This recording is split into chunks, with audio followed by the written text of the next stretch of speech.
সাকিব আমাকে ছোট করলো। আমাকে কেন ছোট করবে? শাকিব খানের উপর নির্ভরশীল হয়ে নিজের জীবনকে একসময় ধ্বংসের শেষ প্রান্তে নিয়ে এসেছিলেন অপু বিশ্বাস। কিন্তু সেই ভুল বুঝতে পেরেই এবার চিরতরে শাকিবের সঙ্গ ত্যাগ করার সিদ্ধান্ত নিলেন ঢালিউড কুইন।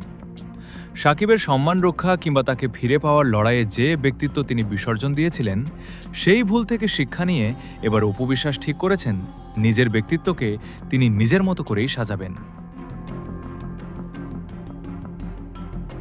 সম্প্রতি এক স্ট্যাটাসে অপু বিশ্বাস স্পষ্ট করে লিখেছেন, নিজের ব্যক্তিত্বকে সাজিয়ে তুলুন নিজের মতো করে। এতদিনে সব নিষেধাজ্ঞা, সব ত্যাগ, সবকিছুই ছিল শাকিবকে কেন্দ্র করে। কিন্তু দিন শেষে শাকিবকে হারিয়ে অপু বিশ্বাস বুঝেছেন তিনি আসলে নিজের অস্তিত্বই হারিয়ে ফেলছিলেন। বুবলির দ্বিতীয় সন্তানের আগমনের পর এটা এখন দিবালোকের মতো স্পষ্ট যে শাকিব খান অধ্যায়টি হয়তো অপুর জীবনের জন্য চিরতরে বন্ধ হয়ে গেছে। শাকিবের দিকে আর ফিরে না তাকিয়ে নিজের শর্তে বাঁচার এই যে নতুন অঙ্গীকার, তার ঢালিউড পাড়ায় নতুন এক আলোচনার জন্ম দিয়েছে। এতদিন অপুর মূল লক্ষ্যই ছিল শাকিব কেন্দ্রিক, কিন্তু এখনকার অপু বিশ্বাস সম্পূর্ণ আলাদা। তিনি আর কারো ছায়া হয়ে থাকতে চান না।